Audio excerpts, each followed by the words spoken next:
cette conférence, en fait, s'inscrit parfaitement dans la philosophie même de la collaboration et de la coopération avec CFC, parce qu'il ne s'agit pas uniquement de produire de la recherche, mais il faut également la partager, et c'est dans ce sens que nous comptons donc accomplir pleinement notre mission, donc en tant qu'école, que business school.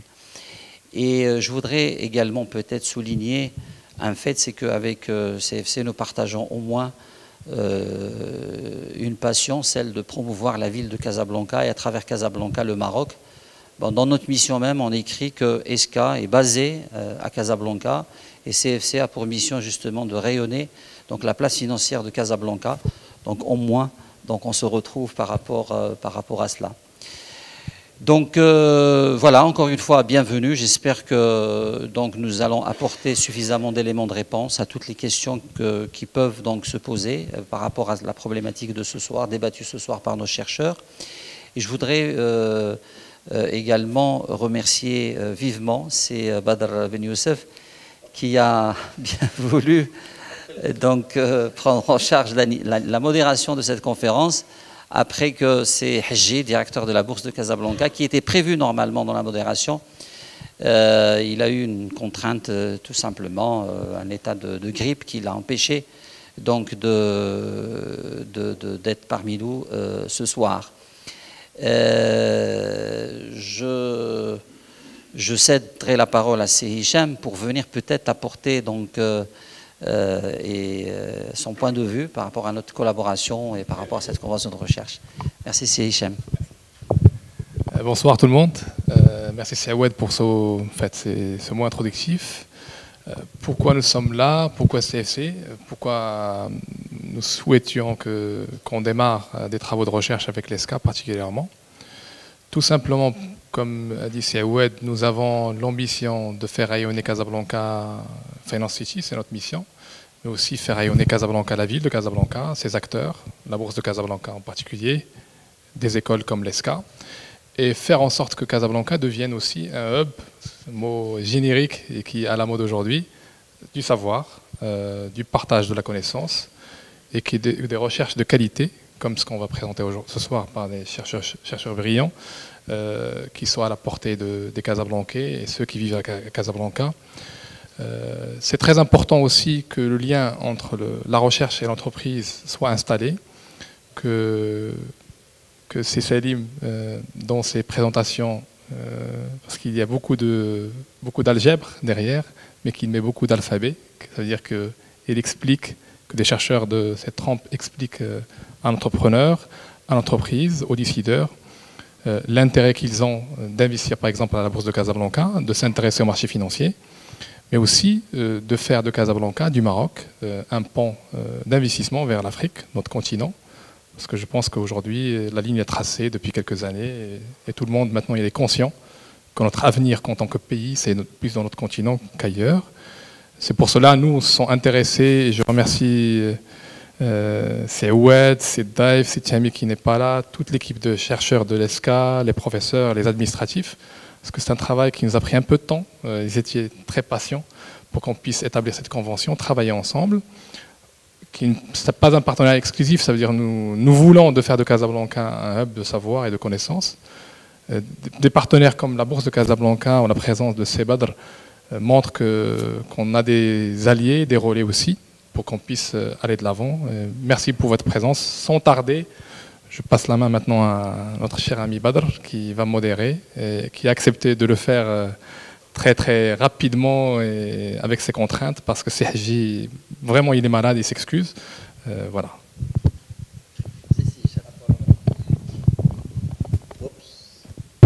Très bien. Bonsoir, mesdames et messieurs. Je suis très très honoré d'être là parmi vous. Je suis d'autant plus honoré que dans un panel, c'est la première fois qu'il y a deux Badr. C'est déjà pas mal. C'est rare, hein? En tout cas, bon, je vais essayer d'être à la hauteur de la tâche qui m'incombe ce soir. Et en tout cas, je suis très honoré de pouvoir être parmi de si grands chercheurs et de pouvoir entendre leur exposé, leur expertise dans le domaine des entreprises familiales et notamment celles qui sont cotées. Je crois que c'est deux éléments qui me tiennent à cœur. Dans une autre époque, lorsque j'étais étudiant, j'avais commencé une thèse de doctorat sur l'organisation des entreprises familiales. Bon, je ne l'ai jamais terminée, peut-être que je la reprendrai un jour, mais en tout cas, je suis heureux que les travaux continuent sur cette thématique. Peut-être un petit mot rapidement hein, aujourd'hui sur la bourse de Casablanca et sur ce qu'on fait, peut-être aussi pour l'entreprise familiale. Alors, juste pour situer la bourse, aujourd'hui, et allez, pour être dans cette vision régionale, on est la deuxième plus grande bourse d'Afrique en termes de taille. On est à peu près quatrième en termes de levée de fonds par les entreprises. On est quatrième également en termes de volume de transactions. Donc en termes de positionnement en Afrique, je crois qu'on n'a rien... les autres bourses n'ont rien à nous envier, etc. Donc peut-être que quantitativement, les chiffres ne sont pas forcément importants d'un point de vue impact et contribution au financement de l'économie, mais en termes de sécurité, que ce soit notamment pour l'investisseur ou pour l'émetteur, on a tout mis en place avec les autorités pour être au meilleur standard et être aux meilleures normes. Et ça, c'est très important parce que c'est le seul moyen de pouvoir attirer les investisseurs et d'être ce hub qui va pouvoir permettre aux entreprises africaines de pouvoir venir lever de l'argent à Casablanca et aux investisseurs étrangers de pouvoir venir investir dans ces entreprises. Et quand on sait quel est le potentiel de croissance économique en Afrique, je pense que voilà, véritablement, il y a un potentiel. Maintenant, revenons à des choses peut-être plus concrètes. Maintenant, un marché, c'est bien qu'il soit au bon standard, qu'il soit aux bonnes normes, mais il faut la matière première. La matière première, c'est le papier. Et le papier, il vient que d'une seule manière, il vient des entreprises qui ont besoin d'argent pour pouvoir investir, pour pouvoir croître, pour pouvoir...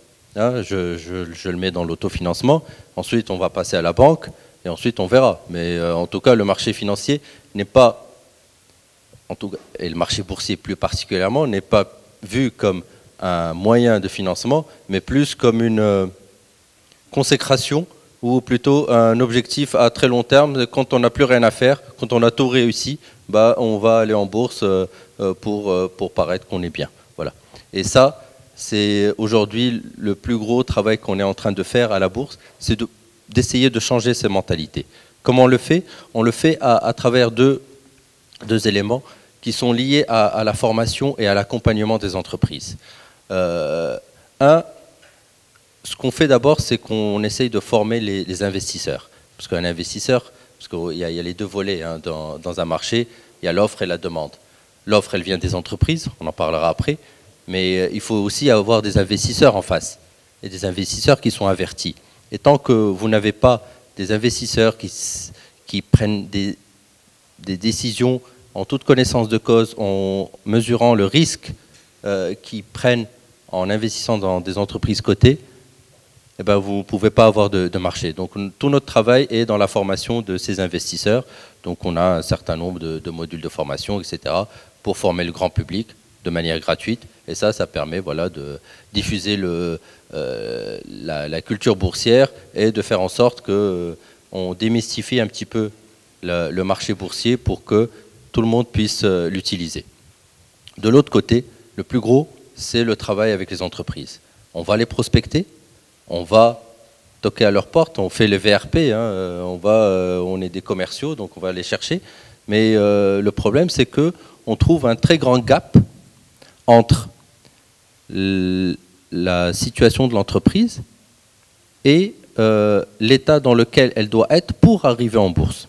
C'est-à-dire que la prise de décision, quand le chef d'entreprise prend la décision de venir en bourse, le temps qu'il se prépare, il peut se passer des années.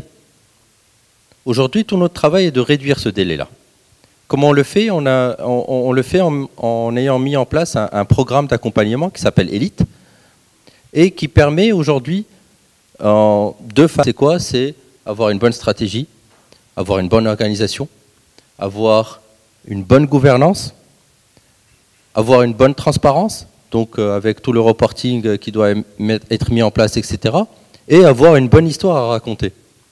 Et donc tout ça, ça se travaille.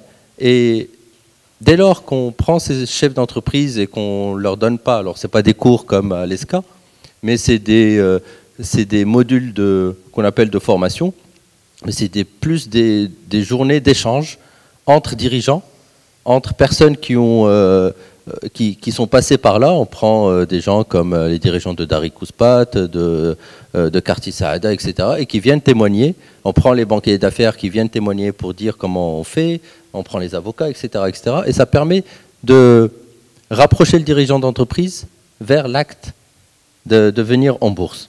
Et l'acte de venir en bourse n'est plus perçu aujourd'hui comme une finalité, mais comme un moyen. Et ça, c'est aujourd'hui le travail le plus important pour nous, c'est voilà, ce changement de mentalité qu'on est en train de faire. Et ma plus grande aujourd'hui satisfaction, c'est quand j'ai des dirigeants d'entreprise qui sont dans ce programme, qui viennent me voir et qui nous disent « Merci, grâce à vous, la bourse a une autre image pour moi. C'est plus cette chose-là qui est théorique et très très lointaine.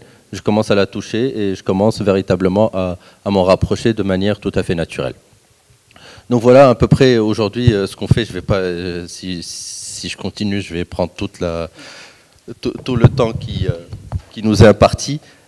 Alors, autour de moi, on a ces Badr Haba, on a ces Taïb Brada, on a ces Amin Mounir, c'est Salim Lhameri, et on va parler successivement de différentes thématiques liées à l'entreprise familiale cotée, que ce soit d'un point de vue de la valorisation, d'un point de vue de la préparation, d'un point de vue de la valeur, mais également d'un point de vue de l'efficience de ces entreprises. Je commencerai par Sebadr, à ma droite, et vous allez nous parler de la valeur de l'entreprise familiale. Je vous laisse faire votre présentation. Puis, merci. Je vais me lever. Bonsoir tout le monde. Merci de votre présence et bienvenue à ESCA École de Management. Je suis Badr Heba, chercheur en finance et particulièrement en entreprise familiale. Nous avons eu le plaisir depuis plusieurs années de lancer une structure au sein d'ESCA École de Management dédiée à la recherche sur les questions relatives à l'entreprise familiale. C'est une chaire entreprise familiale au Maroc. Et l'objectif de la chaire, c'est justement de capitaliser l'ensemble des travaux de recherche sur l'entreprise familiale, mais également lancer des programmes de formation et d'accompagnement des dirigeants d'entreprises familiales marocaines. C'est dans ce cadre que nous avons eu le plaisir de faire plusieurs publications dans plusieurs revues, des publications scientifiques, dans des revues scientifiques, mais également à travers des ouvrages. Un dernier ouvrage que nous avons publié, un ouvrage collectif dirigé par notre cher président Tahmi Rolfi. Donc plusieurs thèmes font l'objet des recherches au sein de cette chaire entreprise familiale du Maroc. Moi personnellement, mon projet de recherche,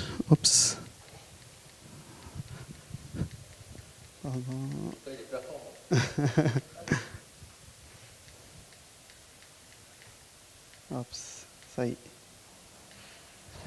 Bon, je travaille sur l'influence du contrôle familial, sur la politique financière et sur la valeur de l'entreprise familiale. Donc on traite un thème extrêmement important, on traite un thème, l'entreprise familiale dans la bourse. Et vous savez que sur les marchés financiers, l'entreprise est jugée par sa valeur. Quelle est la valeur de l'entreprise?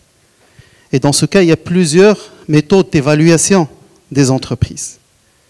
Et à travers notre programme de recherche, on essaye de voir quelle est la particularité de l'entreprise familiale au sein de la bourse, d'une façon générale, mais plus particulièrement au sein de la bourse de Casablanca.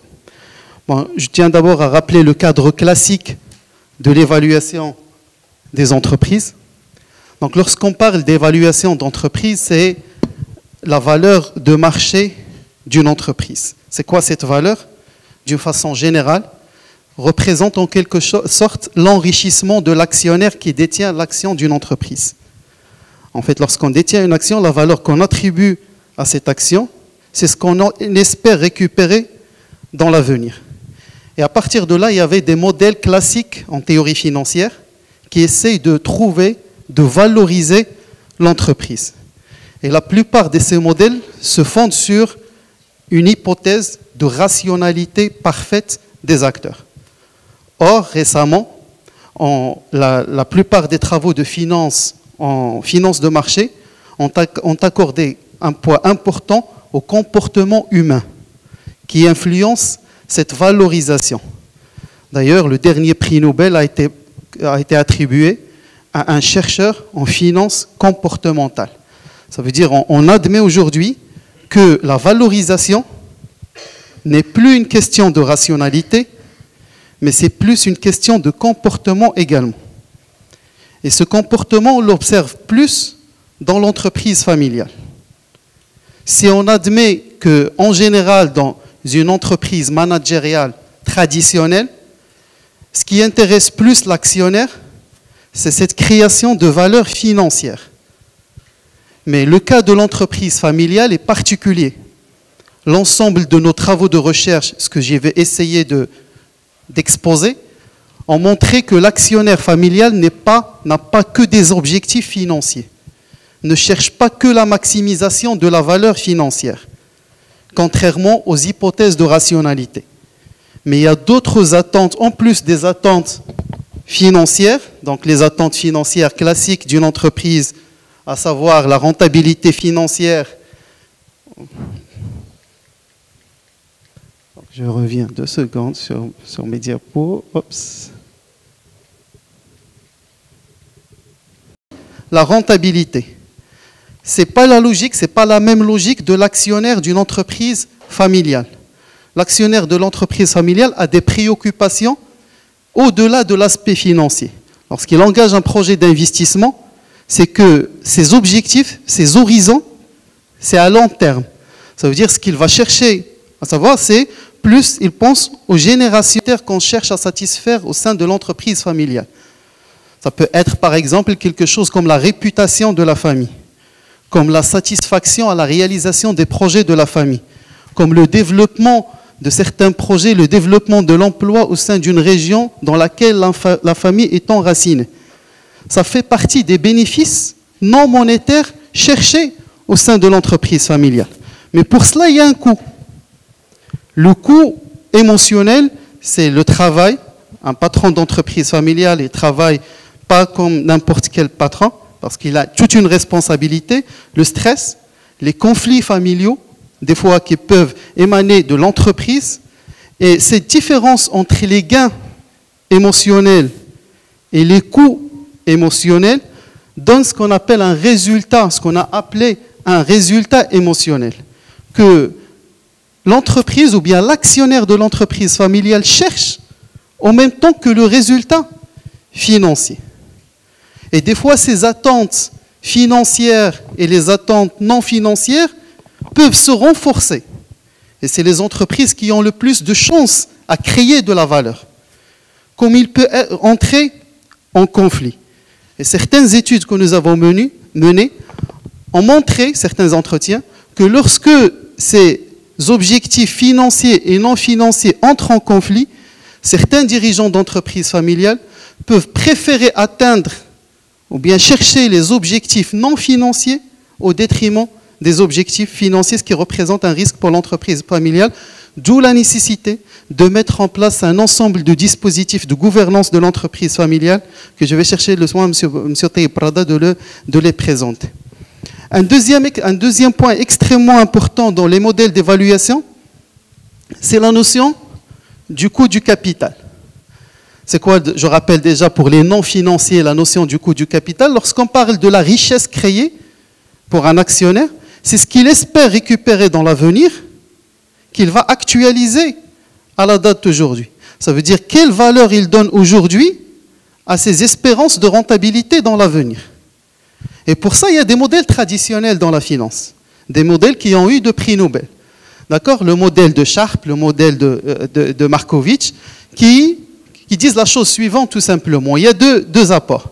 Le premier apport, c'est de dire que la rentabilité qu'on cherche dépend du risque du projet. Plus le projet est risqué, plus l'exigence de rentabilité est élevée. Et la deuxième contribution, c'est de dire que le patron, ou bien pour créer de la valeur, il faut chercher une structure financière optimale. Donc il y a deux paramètres qui interviennent dans ce travail d'actualisation. C'est le couple risque-rentabilité.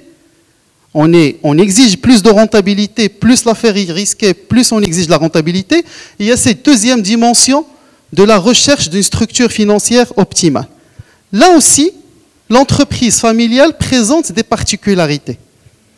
Là aussi, on se réfère au cadre d'études sur la finance comportementale pour mieux expliquer en fait les spécificités du coût du capital de l'entreprise familiale. D'abord en matière de risque en rentabilité. La finance traditionnelle, la rationalité, nous dit plus l'affaire est risquée, on va exiger plus de rentabilité. Nous avons montré que ce n'est pas le cas dans l'entreprise familiale. Et M. Amin Mounir va le confirmer. Pourquoi? Parce que les objectifs de rentabilité qu'on va fixer ne dépendent pas que du risque dans l'entreprise familiale. Il y a un certain capital patient au sein de l'entreprise familiale. Lorsque les actionnaires apportent des fonds propres au sein de l'entreprise familiale, leur objectif de rentabilité n'est pas immédiatement, n'est pas à court terme, mais ils ont des horizons à très long terme. Ça veut dire qu'il n'y a pas que le risque qui va déterminer l'objectif de la rentabilité, mais c'est l'horizon de temps qui est à très long terme qui intervient dans l'analyse. Ensuite, le plus grand risque que nous observons pour les entreprises familiales, c'est en matière de transmission. C'est ce doute que nous avons sur la continuité d'exploitation. D'où la nécessité, nous avons travaillé dans certains papiers sur la nécessité, pour créer de la valeur boursière, il faut préparer la succession pendant la vie du fondateur. Donc c'est un acte stratégique, c'est une décision stratégique dans l'entreprise familiale. Il y a longtemps, nous avons travaillé avec mon collègue Tayyip Prada sur des cas d'entreprises familiales valorisées sur des marchés internationaux, notamment le cas Yves Rocher. Dans le cas Yves Rocher, l'entreprise familiale, suite à un accident subi par le fils du fondateur, le cours a chuté. Pour vous dire à quel point le marché va regarder dans l'entreprise familiale la succession comme un signal de la continuité d'exploitation. Il a fallu que le grand-père Yves Rocher réintègre l'entreprise pour préparer le petit-fils qui n'avait à l'époque que 16 ans pour revaloriser l'entreprise et retrouver sa bonne valeur. Donc les modèles classiques vont dire que le risque, c'est le risque de marché. Dans l'entreprise familiale, ce n'est pas le cas parce que d'autres risques sont spécifiques à l'entreprise familiale. Deuxième point important sur la structure financière, là également je rappelle la théorie financière classique. Dans la théorie financière classique des prix Nobel, Modigliani et Miller, elle explique que l'entreprise doit chercher une structure financière. Lorsque je parle d'une structure financière, je parle des sources de financement. Les sources de financement, c'est la combinaison entre les capitaux propres et les dettes pour financer l'entreprise. Et des modèles classiques ont montré que l'entreprise a intérêt à s'endetter lorsque la rentabilité est supérieure au coût de la dette. Parce que lorsqu'on s'endette, ça revient moins cher le financement. Pourquoi? Parce que la dette, la rémunération de la dette, c'est les intérêts qui sont fiscalement déductibles et qui baissent l'impôt. Donc selon la rationalité, selon les modèles traditionnels, le dirigeant doit chercher ce niveau optimal d'endettement pour créer de la valeur. Ce qu'on n'observe pas dans le cas de l'entreprise familiale à travers des études empiriques que nous avons menées. Les entreprises familiales ont une réticence pour la dette. Tout simplement parce que chez les entreprises familiales, l'entrée de nouveaux bailleurs de fonds, c'est synonyme de l'entrée ou bien de l'influence d'une autre partie sur l'entreprise familiale. Et par conséquent, ce besoin de la famille, ça fait partie des besoins affectifs de la famille, ce besoin d'exercer l'autorité de continuer à exercer l'autorité, ne pas être influencé par d'autres bailleurs de fonds qui font que certaines entreprises familiales ne vont pas dans les marchés des capitaux pour avoir de nouveaux, ou bien pour lever des fonds, mais également qui n'ont pas l'ambition de grandir. Ils refusent dans certains cas de grandir pour garder cette taille familiale et garder l'influence de la famille sur l'entreprise familiale.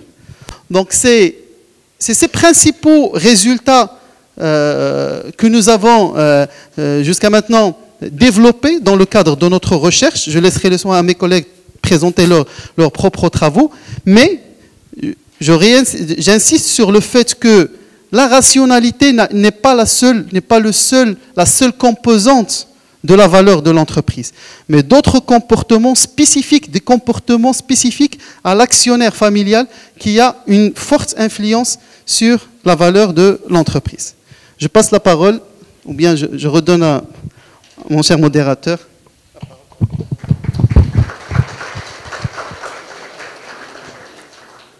Merci professeur pour ce cours. Sont différents du fait que voilà, on intègre cette notion de comportement et d'affectif envers l'entreprise, et je pense que c'est très important que ça soit souligné, que ça soit pris en compte dans la valorisation. Je vais donner la parole à Setayeb Barada, qui va nous parler de la relation entre les entreprises familiales et le marché financier, et aussi de toute la préparation. Les deux badres, comme disait le Sivnius. L'idée globalement, c'est de dire aujourd'hui, après avoir exprimé mon plaisir d'être devant vous, toujours sur cette estrade, c'est de dire, la difficulté aujourd'hui, c'est de dire, nous sommes en train de vouloir communiquer autour de travaux de recherche, mais ce qui reste en termes d'essentiel, c'est de dire, quelle est notre mission aujourd'hui dans cette réunion? Moi, je pense que l'objectif de ma présentation serait de dire deux choses. On est en train de parler d'un sujet, je dirais, anormal. Pourquoi? Parce qu'on est en train de parler d'entreprise familiale cotée. Or, dans cette thématique, il y a une sorte de paradoxe, parce que tout ce qui est familial, à mon avis, d'après un ensemble de recherches qui ont été faites, voudrait que l'entreprise familiale n'aille pas vers la bourse. Le fait d'aller vers la bourse risquerait de dénaturer l'entreprise familiale. Et donc cette présentation est tout à fait particulière parce qu'on va marcher sur des zones assez sensibles. Et c'est ça l'objectif, c'est de dire, on est en train de parler d'une question qui n'est pas tout à fait normale, avec la difficulté que cela comporte au niveau théorique, au niveau empirique et au niveau contextuel, parce que il y a de management que de pratique, parce qu'à un certain moment, il faudrait revenir sur les approches pratiques et dire, aujourd'hui, notre objectif, c'est quoi concrètement? Alors, ma présentation va se dérouler autour de deux étapes. La première, avant de passer la présentation d'essai Emile Molir, qui va nous présenter sa recherche sur la performance des entreprises familiales, mais qui, lui, l'a prouvé empiriquement. Moi, je voudrais traiter deux questions fondamentales, mais qui sont en filigrane. Ça veut dire qu'il y a une sorte de relation entre les deux. C'est de dire, quelle est cette nature? Comment appréhender la nature de la relation entre l'entreprise familiale et la bourse? Quels sont les tenants et les aboutissants de cette relation? Et la deuxième, de dire, si aujourd'hui on est là, c'est qu'on a envie aussi de savoir concrètement quelles seraient les prédispositions nécessaires, comme l'a dit M. Benouzeb tout à l'heure, que devrait mettre en place une entreprise en termes de travail concret pour aller à la bourse, et quelle serait cette démarche concrètement. Alors, je voulais commencer par une citation de Lampedusa, que je retrouve toujours dans mes états d'esprit quand je parle d'entreprise familiale. Il faut bien que quelque chose change pour que l'essentiel demeure. C'est important parce que quand on parle d'entreprise familiale, on parle de stabilité, on parle de continuité, mais on oublie que l'entreprise familiale commence comme une entreprise entrepreneuriale, parce que c'est ça l'état d'esprit.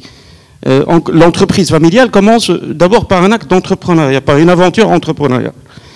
Et le point de force ne serait pas seulement la continuité de l'entreprise familiale, mais c'est de garder cette vivacité entrepreneuriale, parce que c'est ça l'état d'esprit. C'est de dire, on va passer d'un projet d'entrepreneur vers un projet familial, on va essayer de le faire continuer, parce que c'est ça l'enjeu, comme l'a dit le professeur Badr Abbas, c'est un enjeu de continuité. Mais ce qu'on est en train de vivre aujourd'hui, ce n'est pas uniquement la continuité, parce que c'est un enjeu, c'est certain, mais c'est aussi de dire comment garder cette vivacité entrepreneuriale tout en assurant la continuité. Ça veut dire qu'à un certain moment, comment faire régénérer cet état d'esprit entrepreneurial, de le garder dans l'entreprise.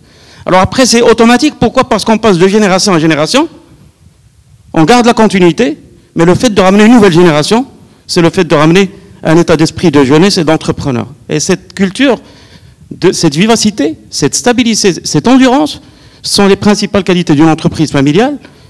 Et à un certain moment, de dire, mais quel serait l'apport de la bourse dans tout ça? Et on va dire la question qui se pose. À un certain moment, il faut revenir et dire, mais pourquoi la bourse dans tout ça? Si on veut garder l'entreprise familiale, garder le caractère familial, intégrer cette vivacité entrepreneuriale et pouvoir la préserver dans le temps, ce qu'on appelle la régénération stratégique au sein des entreprises familiales, quelle serait la place de la bourse? Alors ça, cela passe par une première question, c'est de dire, le marché et l'entreprise familiale apparaît d'abord comme une approche, comme une rencontre inconcevable. L'idée est la suivante. Si on est sur les marchés financiers, on sait que le marché financier raisonne par rapport à des résultats à court terme. C'est une valorisation à long terme, mais sur la base de résultats à court terme. De l'autre côté, on sait que les entreprises familiales s'épanouissent plus lorsqu'elles sont sur le long terme. C'est leur principal fondamentaux, c'est le principal fondamental en termes de performance. Donc ça, c'est un premier point. Le deuxième point de risque qu'il faudrait préciser, c'est que chez nous, en finance, on dit une chose, c'est que tout est signal. Une information est un signal. Tout ce qui se passe dans une entreprise peut signaler des choses. Et de l'autre côté, on a un marché financier qui va capter cette information, qui va l'interpréter. Or, quand on parle d'entreprise familiale aujourd'hui, le marché financier présume un ensemble de risques inhérents, ce qu'on appelle des risques familiaux inhérents. Alors après, ça peut être réel ou pas, mais moi, quand je veux me parler en tant qu'investisseur d'une entreprise familiale, automatiquement, je vais voir des risques qui sont relatifs au caractère familial. Alors ces risques sont inhérents et ils concernent notamment la discrétion, le comportement paroissial, le fait de faire des affaires en famille, et qui pourrait être un élément, je dirais, péjoratif, pris du point de vue de l'investisseur. Ça, c'est à première vue. Quand on passe au deuxième volet, aujourd'hui, on est en train de dire, tout ça est en train d'être démystifié. Pourquoi? Parce que nous sommes devant des générations, et nous sommes en train de vivre des phénomènes tout à fait extraordinaires, d'une révolution au niveau du management des entreprises marocaines, parce qu'aujourd'hui on parle du cas marocain. Quand on parle du cas marocain, c'est vrai que nous n'avons pas beaucoup d'expérience, ou pour des raisons, je dirais, de discrétion, je ne voudrais pas parler des expériences marocaines, mais quand on part vers d'autres cas qui constituent une information publique, on est en train de constater que des entreprises familiales de deuxième génération considèrent le phénomène boursier comme étant tout à fait normal. Ça veut dire quoi? Ça veut dire qu'aujourd'hui, cette peur du marché, cette crainte, n'est plus tout à fait une logique de fonctionnement dans les entreprises familiales, et surtout quand on est dans les deuxièmes générations. On a des exemples marocains, le quartier Saada, Dari Kouspat, ce sont des entreprises où la deuxième génération est impliquée, et je sais qu'aujourd'hui, il y a des entreprises marocaines, même du sud du Maroc, qui sont en train de préparer leur succession. Ça veut dire que la question de la bourse n'est plus ce tabou familial comme ça se présentait avant. Ça, c'est un premier constat. Le deuxième constat, et cela me ramène un petit peu au cadre théorique, c'est que il faut savoir que depuis le début de la décennie de 2000, ce qui s'est passé avec Enron, avec l'éclosion des lois sur la sécurité financière, et sur la question de la fiabilité des marchés financiers, et de l'information qui est communiquée sur les marchés financiers, il faut dire que même l'investisseur, et les responsables en parlaient tout à l'heure, Sibadr a parlé tout à l'heure de la vision de l'investisseur, il faut dire qu'à partir des années 2000, et c'est prouvé empiriquement, la vision de l'investisseur est en train de changer. Pourquoi? Parce que avant, qu'est-ce qu'on disait? On valorisait des entreprises dans lesquelles on mettait plusieurs investisseurs à la fois, et l'objectif c'était la liquidité. Et à partir du début de la décennie 2000, on a changé de cap. Pourquoi? Parce qu'on a commencé à valoriser les blocs de contrôle. Un bloc de contrôle, c'est quoi? C'est un investisseur de référence et qui pourra avoir une influence sur la stratégie de l'entreprise. Et le fait d'avoir un investisseur de référence rassure les marchés financiers. Parce que si vous avez une direction qui est séparée de l'actionnaire, vous avez besoin de quelqu'un qui va veiller au grain. Et le fait d'avoir un investisseur qui est à la fois investisseur et qui fait partie de la direction est rassurant pour les autres minoritaires. Et c'est dans ce cadre qu'a évolué la vision que nous avons de l'entreprise familiale.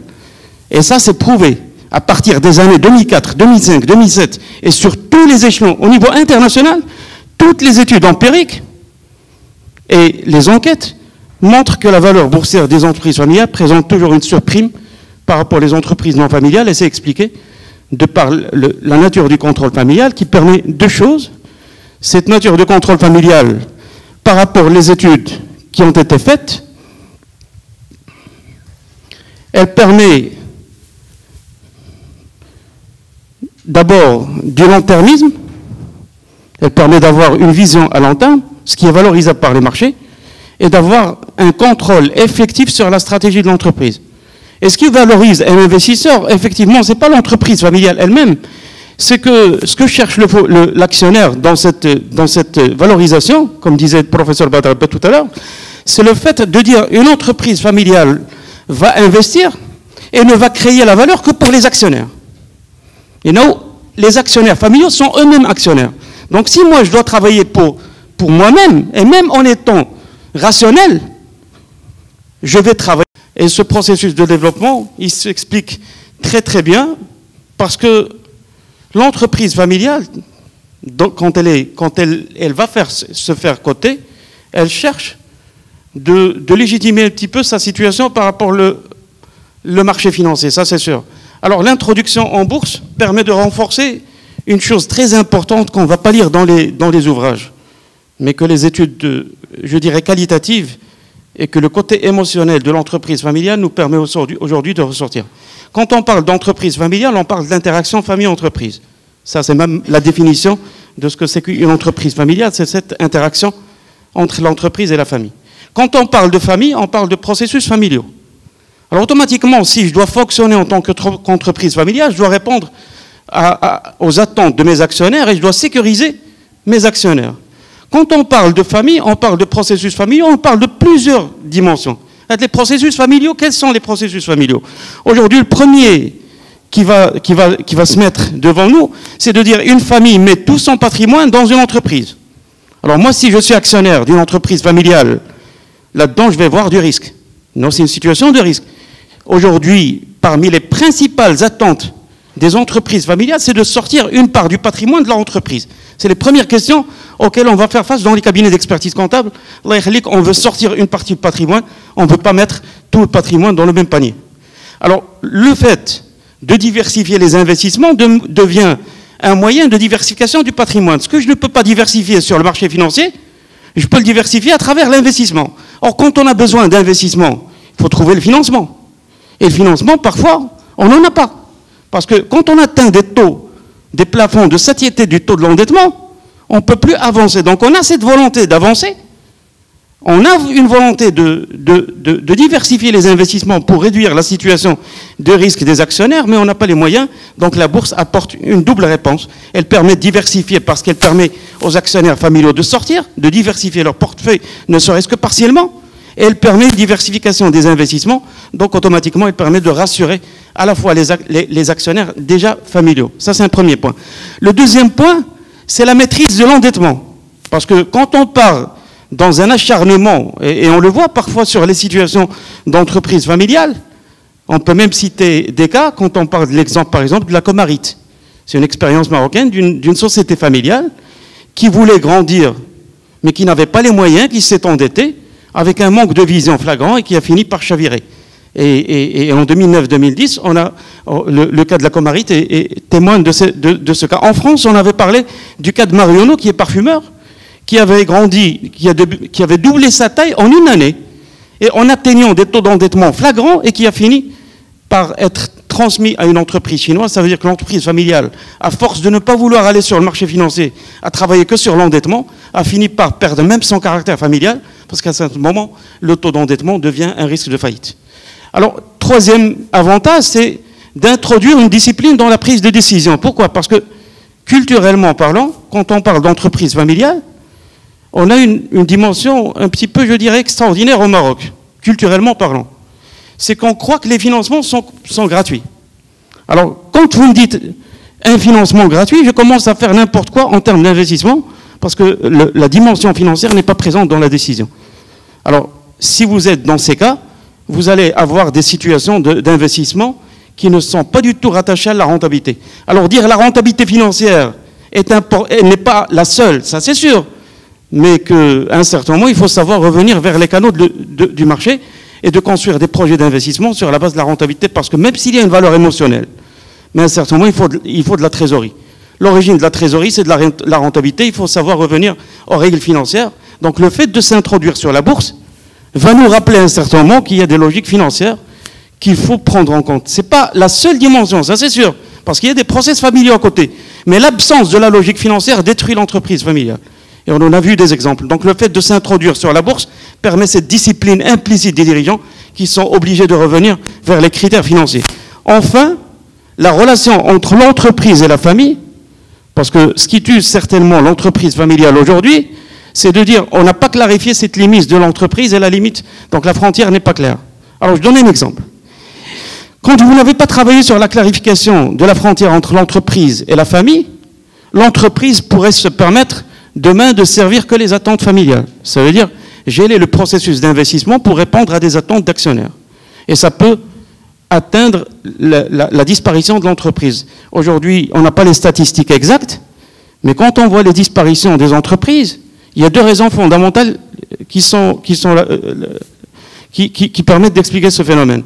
Le premier, c'est le manque de continuité, le manque d'une planification de succession, et le deuxième, il est rattaché à cet élément, c'est que parfois les familles tirent beaucoup d'argent et tuent les entreprises, parce qu'on est dans une logique de répondre à des attentes familiales, mais à un certain moment, il faut savoir clarifier la position de l'entreprise par rapport à la relation avec la famille. Alors, Brada, vous avez encore 2 ou 3 minutes. Exactement. Alors, on a des entreprises aujourd'hui, le cas de la Camarite, le modérateur, c'est ce qu'on disait tout à l'heure. Aujourd'hui, grosso modo, si en synthèse, je voulais dire des choses intéressantes, j'aurais dit la chose suivante. Le fait de mener une entreprise familiale vers l'introduction dans la bourse est l'occasion de mettre en place un projet fédérateur pour garder l'entreprise. C'est ça l'idée. C'est pas de dire là, la bourse, elle va venir dénaturer l'entreprise familiale, c'est plutôt la bourse comme élément de préservation du patrimoine et de l'entreprise familiale. Pourquoi? Parce que si on veut garder une entreprise familiale, il faut se donner les enjeux de la préservation, les enjeux de la continuité.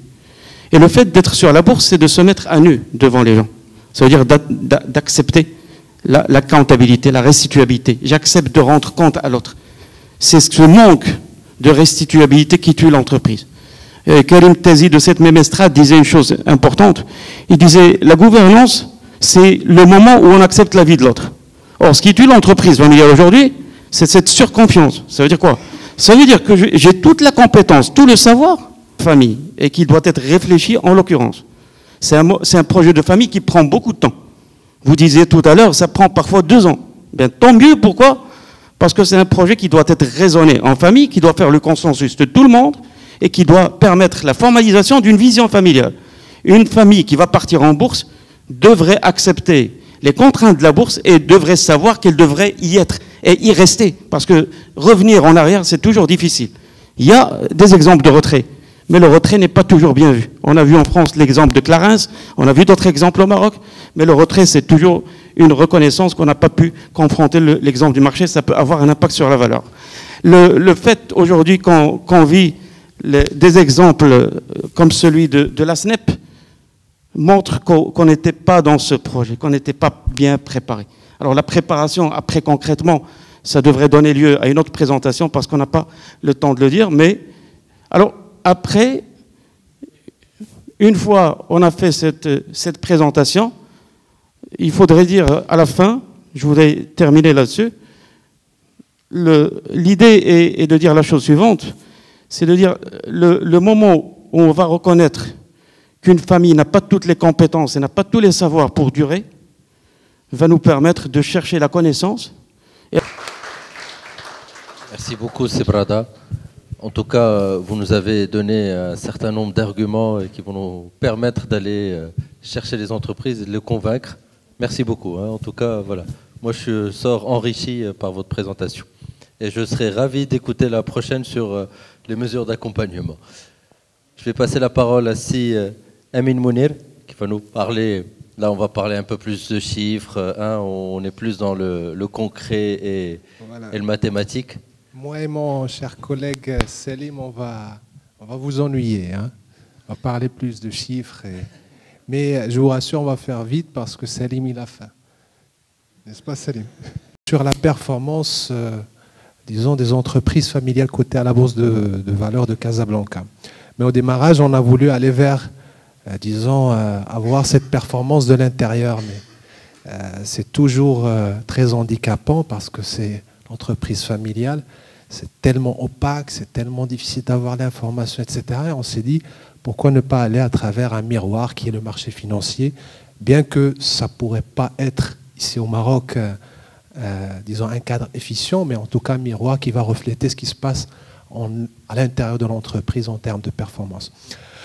Donc, mais avant d'aller encore plutôt dans les chiffres, il va falloir revenir sur la notion de la performance elle-même parce que, en tout cas, celle qu'on a adoptée dans les papiers, disons la performance, j'ai cherché la photo de Aweta ou Nawal Moutawakil, mais malheureusement, je n'en ai pas trouvé.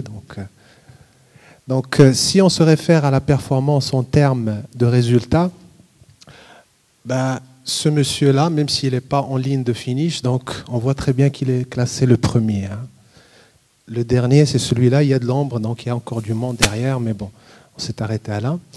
Et là, généralement, on va se dire, en termes de résultats, le premier, c'est celui qui est classé le premier. Le dernier, c'est évident, c'est le dernier. Ce qui se passe généralement, c'est que dans n'importe quel secteur, et a fortiori par rapport à celui du marché financier, c'est qu'on va créer une sorte d'un pseudo-benchmark, avec des modèles paramétriques ou disons, une sorte de moyenne statistique qui est la moyenne quelque part qui doit être là. Et on va essayer de paramétrer. On va se dire, ben, on a fait mieux que le marché, par exemple. Un gestionnaire sous mandat, en défendant un portefeuille, même s'il y a la crise, il va se dire, ben, cher client, là, j'ai perdu de l'argent, mais quand même, là, j'ai fait plus que le MASI. Le gars, il a perdu de l'argent, mais il se réfère par rapport à ce benchmark. Donc, maintenant, est-ce que la performance, c'est toujours uniquement un résultat? D'accord? Et on va avoir une idée beaucoup plus claire lorsqu'on va intégrer un deuxième paramètre. Là, je reviens au premier, je reviens au deuxième, je reviens au troisième. Alors, disons, le deuxième, il a bénéficié d'un environnement très, très favorable. C'est-à-dire un soutien matériel, technique, tout ce que vous voulez. Le troisième, malheureusement, c'est des techniques rudimentaire. À la rigueur, il s'est livré à lui-même, etc. Donc, en rajoutant cette information-là, on est quand même assez ambigu par rapport à la performance. Parce que le troisième, on va se dire, malgré avec ses moyens qui sont rudimentaires, il s'est classé le troisième. Donc, il est très, très performant quand même. Et de là, on va commencer à relativiser. C'est que la performance, ce n'est pas uniquement le résultat, mais aussi un environnement où les moyens et le résultat cohabitent. Et lorsqu'on va se référer, disons, au marché financier, les gens qui sont, disons, connaisseurs, ils vont identifier cette frontière efficiente que Markowitz il avait proposée il y a une soixantaine d'années et qui va comporter tout simplement plusieurs benchmarks avec lesquels on doit se référer dans un sens ou dans un autre. Donc elle va représenter tous les portefeuilles qui sont optimum en termes d'une dimension par rapport à une autre, soit la rentabilité, soit le risque. Là, lorsque je vais parler de moyens, ça va être le risque. Le risque, je le prends comme moyen pour réaliser une certaine rentabilité. Alors, donc, lorsqu'on va intégrer la notion du moyen et de rentabilité, là, on va plus s'identifier par rapport au benchmark qui fait le plus en termes de rentabilité. Mais on a une multitude, disons, de benchmarks et qui vont avoir, disons, des rentabilités différentes avec des risques différents. Et ça va dépendre de nous et notre objectif avec lequel on veut s'identifier. Est-ce qu'on a envie d'augmenter notre rentabilité ou minimiser le risque? Donc je ne vous apprends rien jusqu'à présent parce que ça a été il y a soixantaine d'années. Alors, Markowitz, c'est juste, il a identifié à travers l'optimisation, c'est que cette action, elle n'est pas optimale. Pourquoi? Parce qu'elle est loin de cette frontière efficiente qui représente les portefeuilles optimaux. Donc il va falloir la projeter quelque part ici. Dans la mesure où on va garder le même risque, ben, il y a un portefeuille qui va donner plus de rentabilité. Ou l'inverse, il va falloir la projeter verticalement, enfin plutôt horizontalement, dans la mesure où on va garder le même niveau de rendement ou de rentabilité en minimisant le risque. Alors, ici, la performance, elle va avoir une autre notion dans la mesure où on va intégrer le risque et la rentabilité. On va commencer à se comparer par rapport au B si notre objectif est d'aller dans ce sens, ou d'aller dans ce sens, ou aller d'une façon simultanée en augmentant aussi bien la rentabilité que de réduire le risque.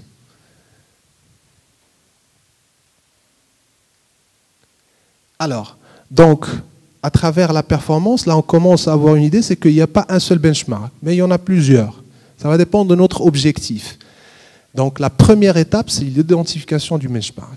La deuxième étape, et c'est là où on va revenir à la notion de la performance, ben, tout simplement, ça va être une distance par rapport à notre action et le benchmark pour lequel on essaie de s'identifier. Ça va être une distance. Et là, dans ce papier, nous avons utilisé une distance qui est proportionnelle aussi bien au risque, qui est le moyen par exemple, que la rentabilité. On va essayer de se projeter dans ce sens, c'est-à-dire diagonalement. On veut essayer à la fois réduire le risque et augmenter la rentabilité. Et par conséquent, la performance, elle va prendre, prend forme dans un environnement où les moyens et les résultats cohabitent, et ça va représenter tout simplement, par exemple, à un benchmark donné, imaginons ici c'est le coureur numéro 1, une distance qui va séparer chaque coureur par rapport à ce benchmark. Ce n'est pas forcément le 1, ça pourrait être le 2, le 3 et ainsi de suite. D'accord ? Alors maintenant, par rapport à ce premier travail, nous avons appliqué tout simplement cette méthodologie. Ça veut dire l'identification du benchmark et le calcul de cette performance avec la spécification de fonctions de distance par rapport à 16 entreprises identifiées comme entreprises familiales au Maroc selon les critères propriété et gouvernance. Et là, ces 16 entreprises, on a juste comparé leur performance entre elles. Qui fait le mieux pendant cette période? Et là, c'était une année d'observation sur des rentabilités journalières. C'était 2014. Donc là, vous voyez ici, c'est des scores. C'est des scores qui sont issus de cette performance. Juste pour vous donner une idée, s'il s'agit d'un score qui est égal à 0, ça veut dire que la distance par rapport à ce benchmark, elle est de 0. C'est-à-dire qu'on est sur la frontière, on est optimal. Par contre, plus on va s'éloigner, aller vers 1, il est normalisé par rapport à 1, là, on est très loin par rapport à cette frontière efficiente. Et qu'est-ce que cela veut dire comme interprétation? Ben, on doit réduire 100% de notre rentabilité, enfin, de notre risque, et augmenter à la fois simultanément 100% de notre résultat. C'est qu'il y a un benchmark qui fait cela. Il n'y a pas de raison qu'on ne fait pas de même. Donc ici, on voit très bien, je vais prendre le cas de la CTM, par exemple, elle est jugée performante. On va prendre le cas, par exemple, voilà, Allianz, et effectivement, pendant cette année, enfin, on est proche de 1, hein, c'est quasiment 1, donc elle fait l'élève le moins bon dans le groupe. Et justement, comme j'ai expliqué tout à l'heure, un miroir, c'est que pendant cette année, effectivement, on a eu des fondamentaux assez, disons, assez catastrophiques pour Allianz. Donc là, c'est le travail de trouver la performance par rapport à chaque titre financier. Maintenant, quel pourrait être le benchmark, hein? Là, par exemple, pour Allianz, que vous avez ici à droite, c'est le benchmark de Allianz. Avec quoi on s'est comparé, tout simplement. Et là, c'est un portefeuille qui est constitué de plusieurs entreprises familiales. Et Allianz, elle va se comparer avec ce portefeuille dans la mesure où ce portefeuille, il fait plus de rentabilité que Allianz et moins de risque de Allianz. Donc ça, c'est disons, le premier, en tout cas, travail qui a été effectué, c'est de comparer ce benchmark d'entreprise familiale. Le deuxième travail, c'est que ici, nous avons 16 entreprises familiales. Donc, chaque entreprise familiale, dans le calcul de sa performance, on va produire un benchmark. Hein, c'est un travail d'optimisation. Ce benchmark, il va être constitué de plusieurs portefeuilles, de plusieurs actions d'entreprises familiales. Ben, on a considéré ici, en l'occurrence, 16 benchmarks, où on va les appeler des indices qu'on va pouvoir tout simplement les abréger sous forme d'une moyenne et les comparer avec l'indice boursier de Casablanca, le MASI. Donc sur 2017, là j'ai inventé un ratio, ça n'existe nulle part, hein. C'est juste un ratio qui va représenter combien de jours le benchmark il a fini plus que le MASI. Hein. Là, on est sur 2017, donc ça fait 248 observations. Si c'est supérieur à 1, ça veut dire que le benchmark, il a fini la journée boursière en hausse par rapport au MASI. Donc là, on voit sur tous les benchmarks dérivés, les 16, ben, tous les benchmarks, ils terminent la journée boursière plus que le MASI, hein, c'est-à-dire plus que la moitié de l'année. Là, le gain investi. Si on avait investi 1 dirham, et là exactement c'était février 2014, si on avait investi 1 dirham, on aurait perdu de l'argent hein, pendant 1 an. Par contre, sur les différents benchmarks d'entreprises familiales, là c'est le gain absolu, hein, ce qu'on gagne de l'argent. Là sur le premier benchmark, on gagne 25 dirhams, 118 dirhams, 26 dirhams et ainsi de suite. Donc le meilleur, il fait approximativement 180 dirhams. Et le médiocre, il va faire du 25 dirhams, voilà, c'est 25 dirhams, alors que le MASI, on va perdre de l'argent là-dessus. Alors maintenant, ça c'est, disons, ça pourrait être intuitif, parce que là, ici, on a pris les meilleurs des entreprises, on les a combinés, c'est un benchmark, etc. Mais c'est pas l'objectif ici, c'est aussi la valeur ajoutée par rapport au risque, parce que là, le MASI, il est beaucoup plus diversifié. Hein. On est, à l'époque, c'est plus que 70 entreprises. Alors là, on en a uniquement 16. Et même vis-à-vis de cette dimension, eh ben, les différents benchmarks, ils vont présenter un risque moindre élevé par rapport à celui du MASI. Donc là, c'est grosso modo, disons, le résultat par rapport au premier travail. Alors, un deuxième travail dans lequel on a dupliqué la même méthodologie, mais là, sur une échelle d'une région. Donc on a fait le même travail avec la région MENA, en allant cherchant les entreprises familiales avec leurs cotations, etc. Et là, c'était la période 2014-2017 avec une fréquence mensuelle. Donc, et qu'on a dérivé aussi, des benchmarks. Là, on avait 135 entreprises familiales qui nous a permis de dériver 135 benchmark de l'entreprise familiale. Et là, c'est juste une moyenne, c'est juste une moyenne normale, hein, équipondérée entre toutes les entreprises de la région MENA. Et qu'on a comparé avec le S&P 500, c'est pas des entreprises familiales, mais disons, l'idée au démarrage, c'était de voir les opportunités d'investissement. Est-ce que les États-Unis, ça offre meilleur cadre d'investissement que la région MENA ou l'Europe, etc. Et on a contrasté aussi le résultat avec un indice qui est créé par le Crédit Suisse et qu'ils appellent ça le Crédit Suisse Family Index et qui va retracer toutes les composantes des entreprises familiales opérantes surtout en Europe. Donc là, on a les 3 régions, les États-Unis, l'Europe et la région MENA. Donc là, c'est juste quelques statistiques par rapport à l'espérance des rentabilités, le risque, etc. Et on voit très bien que la région MENA, elle représente quand même une moyenne de rentabilité espérée qui est assez supérieure par rapport aux autres, ainsi qu'un risque moindre. Alors maintenant, ce qui est en gris, c'est l'évolution. Là, c'est les indices, mais qui sont renormalisés hein, pour être sur la même base. Donc on part en 2014 avec une base 2000, et là on voit quand même un rebond par rapport à, disons, à la moyenne de ces indices boursiers, des indices d'entreprises familiales qui sont obtenus par rapport à S&P 500 et par rapport à la région MENA. Donc, ça ne doit pas être interprétable comme étant la région MENA, elle propose des opportunités d'investissement meilleures, parce que là-dedans, il y a des entreprises même s'ils sont cotés dans des entreprises, enfin dans des bourses de la région MENA, mais il y a des liens de parenté avec des filiales qui opèrent dans d'autres régions, etc. Donc c'est des résultats à prendre avec des pincettes. Alors le troisième papier, le dernier, je vais présenter brièvement, disons, l'idée générale ainsi que les résultats.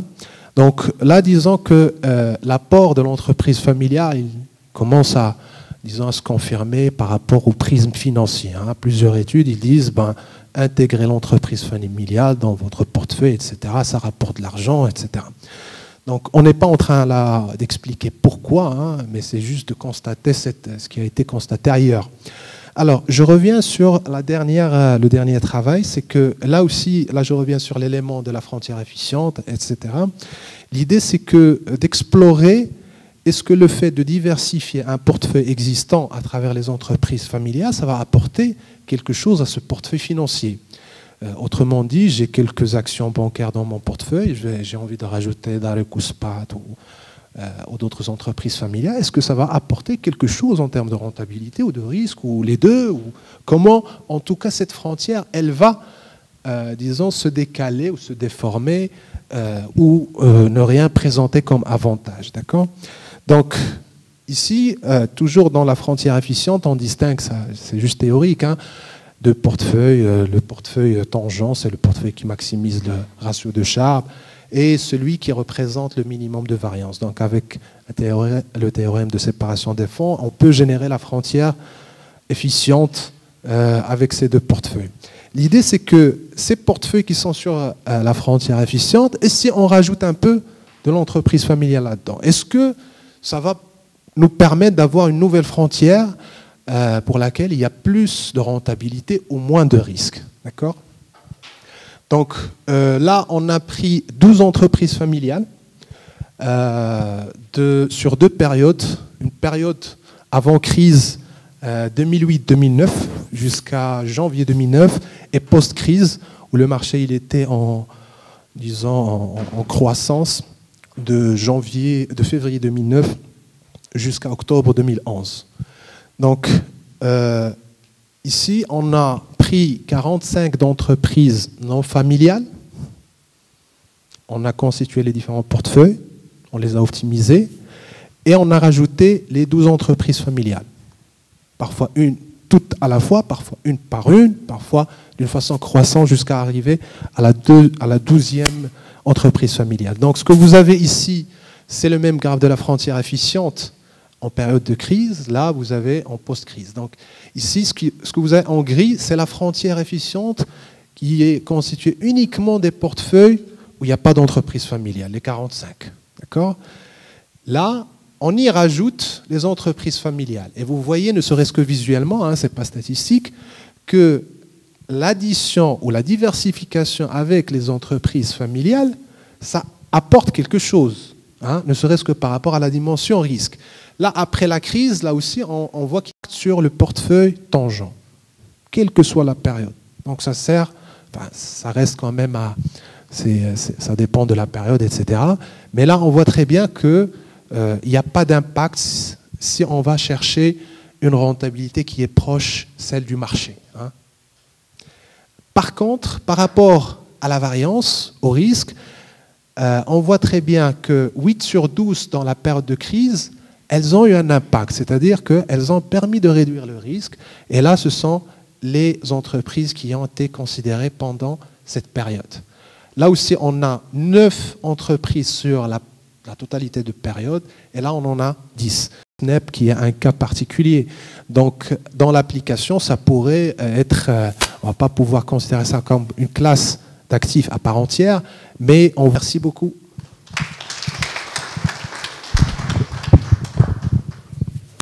Merci beaucoup Simounir. Et je crois que sans plus tarder, on va passer la parole à Selim pour la dernière présentation. Et ensuite, on passera à la salle pour des questions-réponses. Je crois qu'on vous a bombardé d'informations. En finance théorique et en économie financière. Et puis, les investisseurs et managers ne sont pas capables de prédire les variations boursières lorsque c'est le cas. on dit que le marché boursier est inefficient. Ça veut dire, quelle que soit l'information qu'on utilise, on ne peut pas être capable de prédire correctement le marché et donc dégager des profits. Alors, si le marché est efficient, alors on ne peut pas le prédire, ni prix, ni rendement, ni volatilité de l'actif sous-jacent. Et donc, on ne peut pas dégager des profits. Rappel, la prédiction est importante et l'efficience, les concepts d'efficience et prédiction sont importants dans l'évaluation des actifs et les produits dérivés et surtout lorsqu'on veut optimiser un portefeuille. Mounir, tout à l'heure, il vous a montré une courbe de Markowitz qui relie le risque exprimé en termes d'écart type et en termes de rendement anticipé. Pratiquement parlant, lorsqu'on veut optimiser un portefeuille, il va falloir prédire le risque et prédire le rendement. Et puis avec un algorithme quelconque qu'on peut optimiser, il y a mille manières de le faire. Donc on optimise le futur. D'accord ? Maintenant, si on arrive à utiliser une information quelconque pour prédire le rendement ou le prix ou la volatilité à l'avenir, on peut dégager les valeurs anticipées et les utiliser comme ingrédient pour optimiser notre portefeuille, comme ce qu'a montré Mounir tout à l'heure avec la courbe de Markowitz. Une seconde, s'il vous plaît.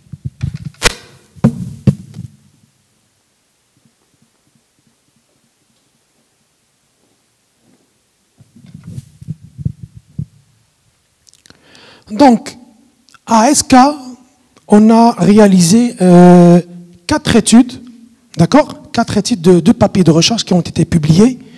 3 chez l'éditeur Elsevier et le 4e chez l'éditeur World Scientific. L'objectif est de vérifier si les rendements et volatilités des entreprises familiales marocaines cotées sur la bourse de Casablanca sont prédictibles.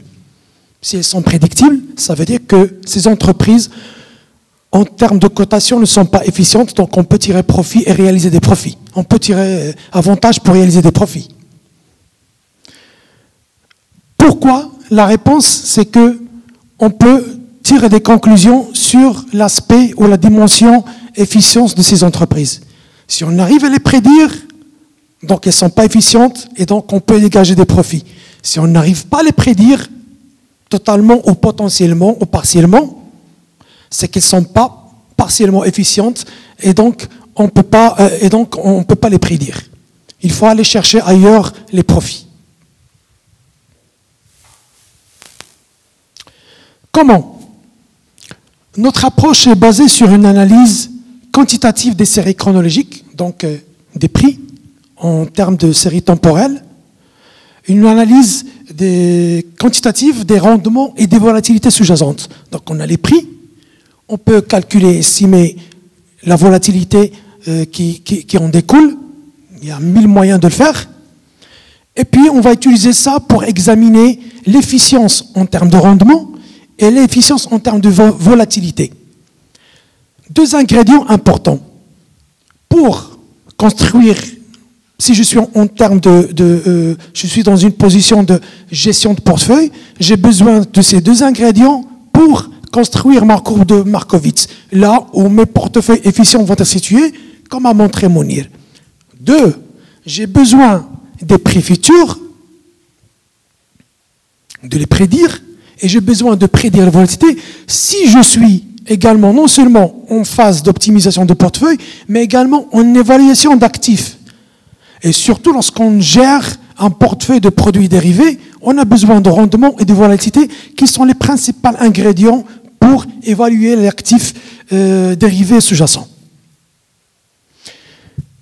La période de l'étude, elle consistait à utiliser les prix de fermeture quotidien allant du 16, pour 16 entreprises familiales marocaines, EFM, entreprises familiales marocaines, allant de la période du 25 mars 2013 au 22 mars 2016. Et je compte vivement sur mon ami, je tire profit de cette occasion, Youssef, un ancien collègue de classe, pour nous alimenter en données, pour avoir une étude beaucoup plus large et beaucoup plus consistante en termes de conclusion. Premier papier de recherche. Donc, il a été publié chez Physica A, c'est un journal de sciences physiques. Sciences physiques parce que notre approche, elle était basée sur de la physique statistique, mais appliquée en finance. Donc, une série chronologique de données, pour nous, c'est comme un signal. Objectif, c'est de vérifier la dépendance et la stabilité des rendements et de la volatilité des entreprises familiales marocaines qui sont cotées sur la bourse de Casablanca. Résultat, nous avons examiné la dépendance des rendements, la dépendance de la volatilité, et également nous avons examiné la stabilité du système des données, des rendements et la stabilité des données de volatilité à très court terme. D'accord ? Pour ce qui est des rendements des entreprises familiales, on a trouvé que la dépendance est négative.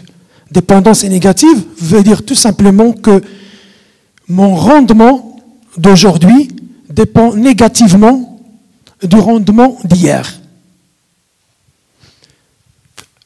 Pour le rendement du marché, nous avons trouvé l'inverse. La dépendance est positive, qui veut dire que mon rendement d'aujourd'hui dépend positivement, il est positivement lié à mon rendement d'hier. Donc, ce sont deux dynamiques totalement différentes.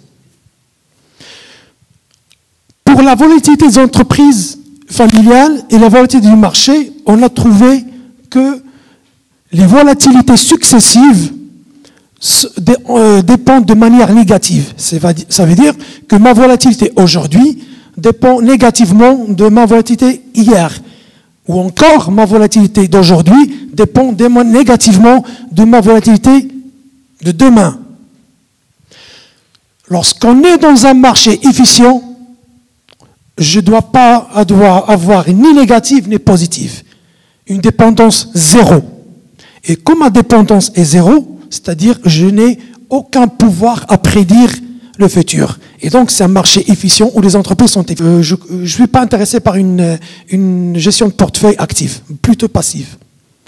Donc, pour les rendements des entreprises familiales à court terme, donc les variations à court terme, donc la dynamique, là, je ne parle pas en termes d'investissement, je parle en termes de dynamique. La dynamique à court terme des prix, des rendements, à court terme, elle est faiblement positive. Pour le rendement du marché, elle est fortement négative. C'est-à-dire, pour les rendements des entreprises familiales marocaines, à court terme, il y a de petites chances que les rendements successifs soient liés. Par contre, pour le rendement du marché, il y a une forte chance pour les rendements qui sont successifs soient liés. À partir de ce point, on peut conclure que la dynamique elle est totalement différente et je peux utiliser beaucoup plus l'information dépendamment où je me situe dans la courbe et comment je veux optimiser mon portefeuille. Et surtout en termes de prédiction.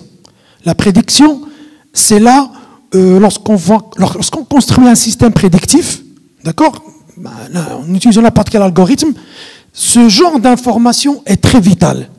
Est très vital, surtout lorsqu'on fait un système à 2 phases ou à 3 phases ou à plusieurs phases, et chacune se spécialise dans un horizon ou d'une dynamique donnée. Pour la dépendance à long terme, pour la dépendance concernant les variations à long terme, on a trouvé que les rendements des entreprises familiales marocaines, cotées sur la bourse de Casablanca, nous avons une dépendance fortement négative. C'est-à-dire que j'ai beaucoup plus de chances ou de probabilités que les rendements successifs vont être négativement liés. D'accord? C'est-à-dire, si j'ai un rendement quelconque aujourd'hui, j'ai beaucoup plus de chances que le rendement de demain va être encore moins, tout simplement. Et là, faites attention, on est dans une dynamique à long terme. Donc la tendance du marché. On parle de tendance, on ne parle pas de variation à court terme. Par contre, pour le rendement du marché, sa dynamique à long terme, sa tendance, on a une dépendance faiblement négative. Ça veut dire que j'ai une faible probabilité que mon rendement d'aujourd'hui soit encore moins demain. Donc, le portrait qui sort, c'est que les deux marchés, que ce soit à court terme ou à long terme, ils ont des phases différentes. Et si je suis en train de penser à construire un algorithme quelconque pour prédire le rendement des entreprises familiales versus le rendement du marché, je peux utiliser cette information intelligemment en construisant un algorithme à deux phases pour dégager des prédictions correctes selon mon horizon qui m'intéresse. Est-ce que je joue dans le court terme, très très court terme, ou bien je joue dans le long terme? Le troisième papier de recherche, il a été publié chez Fractals, qui est un journal de sciences physiques également.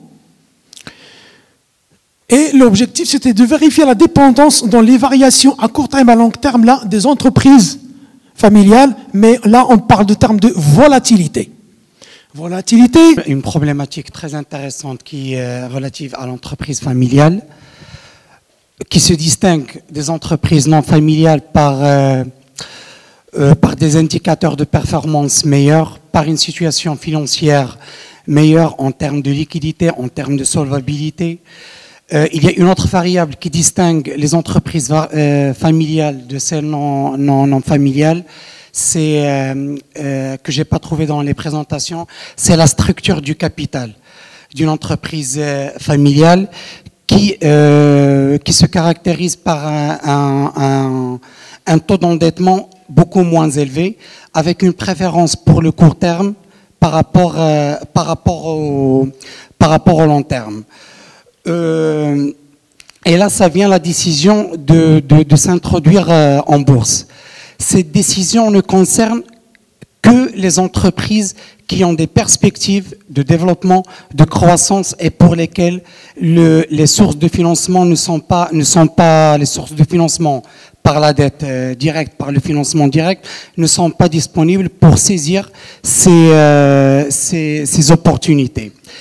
Et là, il faut dire, même si on a l'idée de s'introduire en bourse, il faut que la bourse les accueille à bras ouverts. Et c'est d'ailleurs le cas concernant la procédure. Mais malheureusement, il y a la bourse, notre marché boursier souffre d'un problème structurel de la liquidité ces dernières années. Et la situation, et ça d'ailleurs ça nous a coûté un reclassement il y a 4 ou 5 ans, concernant l'indice MSCI, on est passé de MSCI Emerging Markets à MSCI Frontier Markets. Et la situation, à mon avis, c'est pour tirer la sonnette d'alarme, à mon avis, s'aggrave surtout, on constate un certain nombre de retraits de certaines entreprises et surtout une absence, ou plutôt une quasi-absence de nouvelles introductions en bourse. Et surtout, en ce moment, notre marché boursier doit jouer un rôle très important, surtout dans le financement de l'économie et surtout pour accompagner notre place financière pour réaliser des objectifs qui lui sont attribués. Dans ce cas, dans ces conditions, le défi principal des entreprises familiales cotées en bourse, c'est de promouvoir la croissance tout en maîtrisant, sans remettre en cause la pérennité du contrôle familial. Et ma question, là j'en viens à ma question, c'est que comment la valorisation boursière ou la structure est, pas où, comment la valorisation boursière et la structure financière influent sur la pérennité et les modalités du contrôle des entreprises familiales. Et merci. Les intervenants pour ces excellentes présentations. Je vais être très bref. Aujourd'hui, avec la mondialisation, la concurrence est très agressive au niveau international. La question fondamentale qui se pose actuellement au Maroc est-ce que le PME familial capable d'entrer en compétition internationale? Ça, c'est la première question. Et puis, étudiant-chercheur au laboratoire sciences gestion organisation à l'ENCG de Casablanca. Ma question, elle est, pour rester toujours dans le mood, c'était par rapport à votre dernier exposé, monsieur Selim, je crois, et professeur Mounir. Est-ce que ces genres d'analyses et d'études que vous faites là en ce moment, est-ce qu'ils ne sont pas déjà intégrés dans toutes les sociétés d'information financière comme la Finaccess ou Sex International et toutes les bases de données financières qu'on pourrait trouver, ou Altares au niveau mondial, pour justement aller dans le fond des analyses de données et de performances concernant les entreprises familiales ou autres, cotées ou pas au Maroc, ça d'une part. Et sinon, dans une manière dans une vision un peu éloignée du sujet et concernant les business models de ces entreprises-là, les entreprises familiales, est-ce qu'il y a une appétence particulière? Et là, je demanderai peut-être cette question à M. Barrada ou à vous, M. Habba, concernant le business model de ces entreprises-là. Est-ce qu'il a une appétence pour la collecte massive de données? Je ne sais pas, c'est-à-dire ce qu'on appelle la big data. Et quel serait, si c'est non, quel serait le poids de la collecte de données ou de massive, que ce soit des contraintes de marché ou n'importe quelle donnée massive, quel serait ce poids-là dans la valorisation des entreprises? Vous parliez à un moment donné de la valorisation des entreprises, de ces entreprises-là, et avec l'émergence du numérique, est-ce que cela aurait écho chez vous et aussi à la BVC? Est-ce que toutes les entreprises du numérique qui cloîtrent en ce moment, est-ce qu'ils ont, c'est-à-dire ils ont plus la possibilité d'intégrer le marché boursier? Et merci. Donc, tout d'abord, je tiens à remercier les intervenants pour leur présentation probante. Donc, j'aimerais juste rebondir sur une affirmation, une citation que M. Barrada a soulignée au cours de sa présentation, donc, et qui m'intrigue vraiment. Donc ça a été écrit, et si la cotation d'une entreprise familiale et sa gouvernance n'étaient que des pièces du même puzzle. Donc ça veut dire que la cotation, la logique de la cotation des dites entreprises et la gouvernance, ce sont deux éléments qui vont de pair, c'est-à-dire on ne peut pas les dissocier. Donc à cet effet, ici au Maroc, moi j'aimerais juste savoir comment le marché financier, à travers ces différentes institutions, à savoir bien sûr la bourse de Casablanca, peuvent-elles arriver à inciter bien sûr ces entreprises familiales à intégrer le marché boursier via bien sûr leur cotation, afin comme vous avez dit, ou bien comme ça a été dit dans l'une des présentations, pour assurer une meilleure succession entre l'ancienne et la future génération, en vue ou bien au but d'éviter des incidents ou des incidents. Donc je vous remercie encore une fois. Au niveau des entreprises familiales cotées en bourse. Et donc je suis plein dedans. Premièrement, j'aimerais remercier M. Hedji qui a eu l'amabilité de me donner l'opportunité d'accéder à une base de données qui m'a permis réellement d'arriver à faire voilà, mes études empiriques. Parce que là, j'attends que le jour J de ma soutenance. Alhamdoulilah, j'aimerais réellement le remercier. Alors, deuxièmement, je remercie aussi l'ESCA parce que c'est pas la première fois que j'arrive ici et que je profite de toute la connaissance et de la recherche faite par les collègues. Donc, je vous remercie de cette force et de cette continuité. Donc, bon courage. Alors, j'ai juste des petites questions.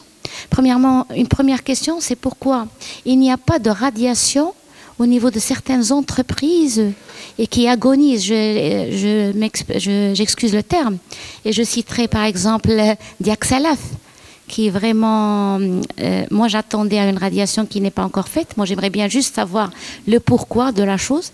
Deuxièmement, lorsqu'on accède à la bourse, normalement la famille, je sais qu'il y a une certaine dilution du capital, mais nous observons quand même qu'il y a une restructuration après un rachat de la famille de ce flottant-là, notamment la famille Tzazi qui vient de racheter l'entreprise. Donc j'aimerais bien aussi savoir quels sont les rouages qui expliquent ça, si vous avez une explication. Merci. Alors, j'ai aussi une question pour M. Badr. Vous parlez d'attente et vous parlez... Oui, voilà, j'en ai fini avec vous, M. Ben Youssef. Vous parlez d'attente et vous parlez d'objectifs non financiers. Sachant que les entreprises non familiales ont aussi des objectifs non financiers. Maintenant, la performance, elle est en termes d'objectifs financiers et non financiers.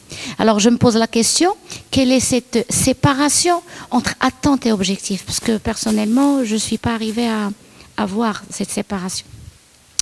Et au niveau de la chaire entreprise familiale, on organise des ateliers périodiques et que là, on peut, entre collègues, discuter surtout des thèmes qui ont plus un fondement théorique. Voilà.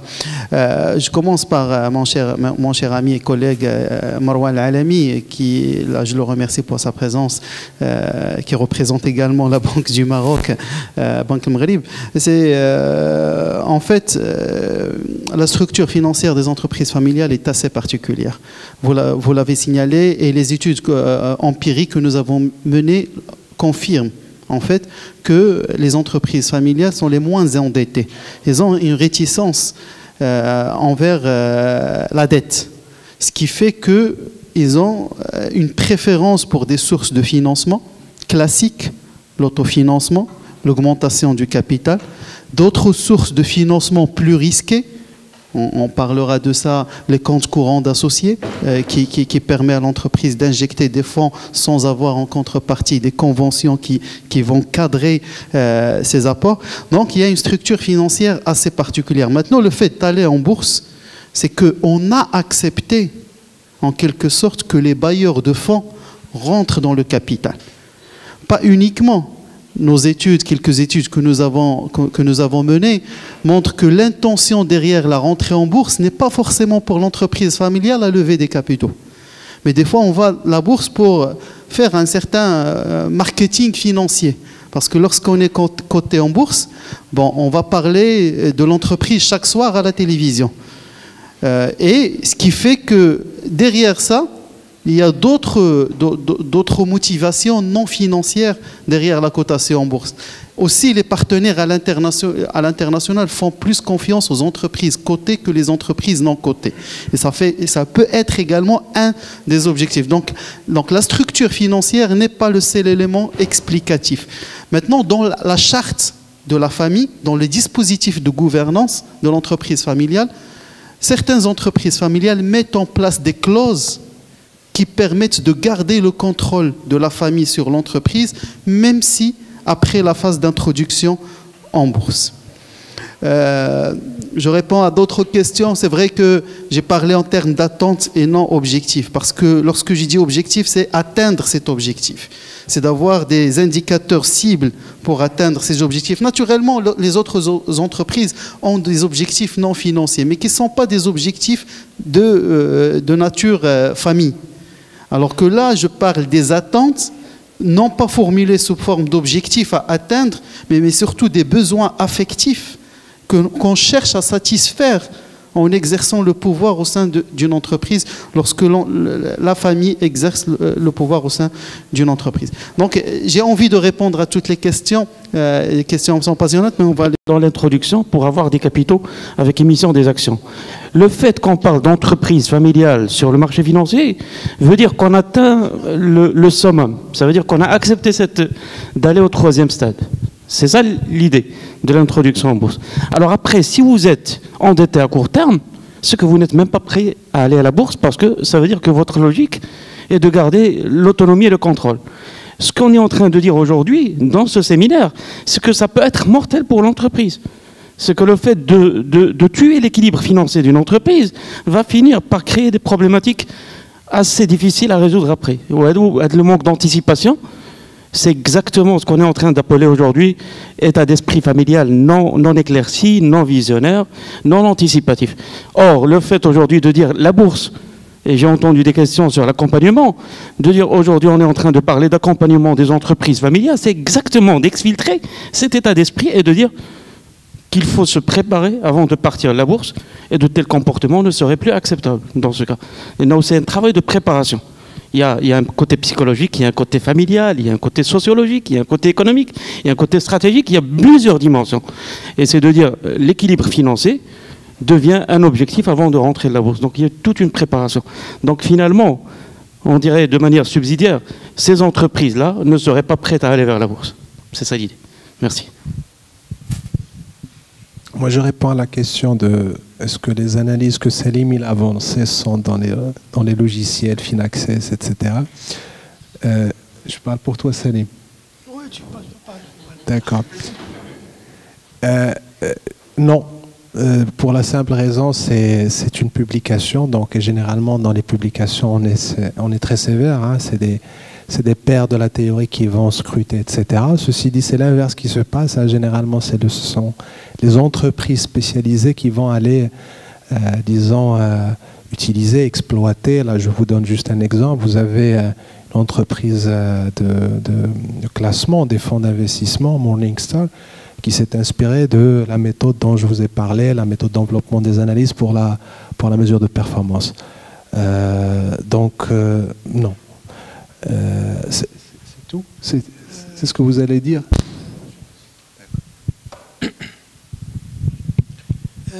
Je vais répondre à ta question selon ma compréhension des choses, et c'est très simple. Il y a deux éléments importants, c'est le quoi, c'est le comment et c'est le où. Le quoi, c'est les données. Les données, elles ont été collectées auprès de la bourse de Casablanca. Le comment, à ma connaissance, l'analyse que j'ai faite, il n'y a pas de logiciel qui fait ça. C'est pas une sorte de logiciel SPSS qui va faire le calcul pour toi. Non, parce que ce sont des équations complexes, et c'est inspiré de la physique statistique. Donc il faudrait coder, programmer ça dans un langage quelconque et le faire rouler dans un ordinateur pour analyser les données. Donc non, il n'y a pas de logiciel qui fait ça. Il faut plutôt le coder. Le où, c'est l'éditeur. L'éditeur, Elsevier et World Scientific, l'éditeur, une fois que ton article est accepté, tu signes un document comme quoi il n'est plus à toi.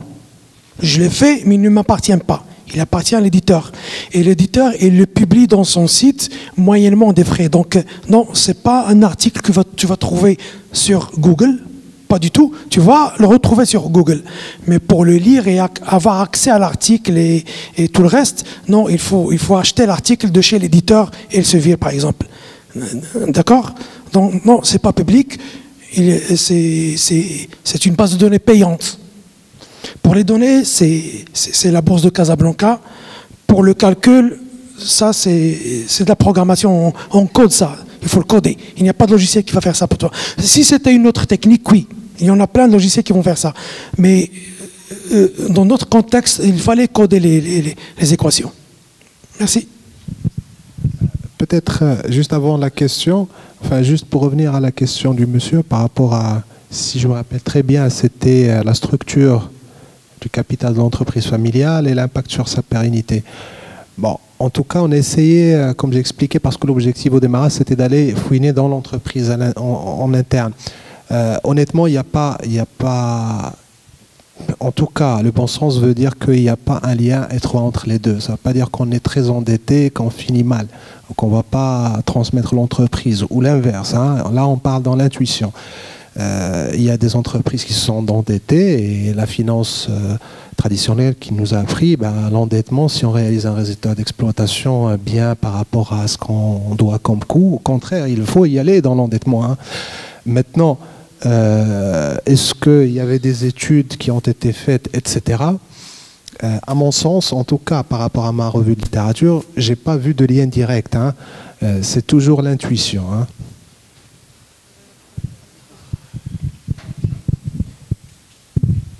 Je crois qu'il y a des questions également pour moi. Moi, je suis que modérateur, hein. Je suis pas intervenant. Non. Je pense qu'il y a quelque chose qui est très important à prendre en compte, c'est que un marché boursier, et en tout cas n'importe quelle étude d'entreprise familiale cotée, ne pourrait pas exister si le marché ne fonctionnait pas et s'il n'y avait pas de papier. D'accord ? Maintenant, donc, c'est le nerf de la guerre, c'est d'avoir des entreprises cotées. Pour avoir des entreprises cotées, il y a deux volets. Il y a un volet qui est quelle est l'infrastructure qu'on va mettre en place pour pouvoir les coter. Donc on va créer des compartiments réservés aux PME.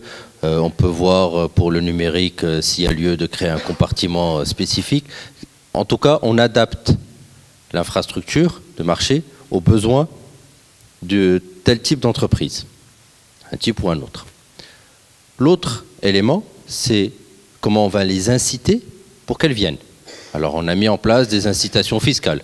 Aujourd'hui, toute entreprise qui s'introduit, elle a un abattement fiscal de 50% jusqu'à 50% pendant 3 ans. Bon. Est-ce qu'elles s'introduisent pour autant? Non. Pas forcément. C'est pas l'élément provocateur. Est-ce qu'il faut aller chercher au niveau fiscal d'autres outils, d'autres alternatives? Parce qu'aujourd'hui, je pense, bon, on est en train de discuter entre nous, un certain nombre d'entreprises cotées se font redresser après cotation. Donc ça aussi, c'est un problème à traiter. Voilà, c'est des choses qui n'attirent pas forcément l'entreprise. Et donc, à nous de trouver les moyens et d'aller discuter avec les autorités pour trouver les bons, pas artifices, hein, mais en tout cas les bons outils pour pouvoir attirer n'importe quelle entreprise en bourse. Maintenant, n'importe quelle entreprise ne peut pas venir en bourse juste comme ça. C'est pas parce qu'elle a un niveau de chiffre d'affaires important ou une taille importante ou une activité florissante. Il faut qu'elle soit prête. Et elle est prête parce qu'elle a pu mettre en place une gouvernance qui est acceptée par l'investisseur. Parce que le fondement d'un marché boursier, c'est la confiance qu'il y a entre l'entreprise et l'investisseur. Et cette confiance, elle ne peut venir que de la gouvernance, c'est-à-dire qu'aujourd'hui, moi, dirigeant, comment je fais pour prendre mes décisions? Est-ce que je les prends tout seul dans mon coin de manière despotique? Ou bien j'ai mis en place des garde-fous, des moyens de contrôle, des moyens d'audit, etc., qui vont permettre de cadrer un petit peu tout ça. Ça, c'est d'une part. L'autre, c'est la transparence. La transparence, c'est est-ce que je suis aujourd'hui capable de produire des informations financières, de pouvoir les publier, de pouvoir les commenter surtout, et de pouvoir être confiant par rapport aux informations que je donne sur le marché. Et là encore, il y a du travail, il y a un travail de préparation. Et un travail de préparation très très lourd.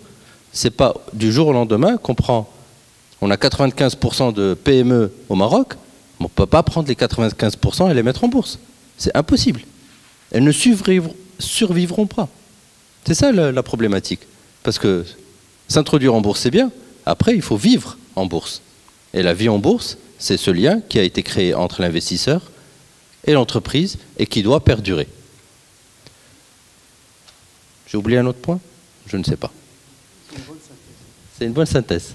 En tout cas, moi je remercie nos chers professeurs pour leur remarquable exposé. Je remercie l'assistante d'être restée aussi nombreuse et aussi longtemps. Et je remercie l'ESCA. Dernier point, je pense qu'on en a discuté tout à l'heure. L'ESCA et CFC Academy sont partenaires pour la promotion de la recherche. On est également dans cette vision-là. On sera très heureux de pouvoir contribuer à ça. Je pense que l'histoire de la disponibilité de la recherche et le partage est très important. C'est ce qui va pouvoir enrichir les différentes recherches, mais ce qui va faire aussi pouvoir faire avancer le marché et faire en sorte qu'on ait une place financière à la hauteur de nos ambitions. Voilà. Merci beaucoup et bonne soirée.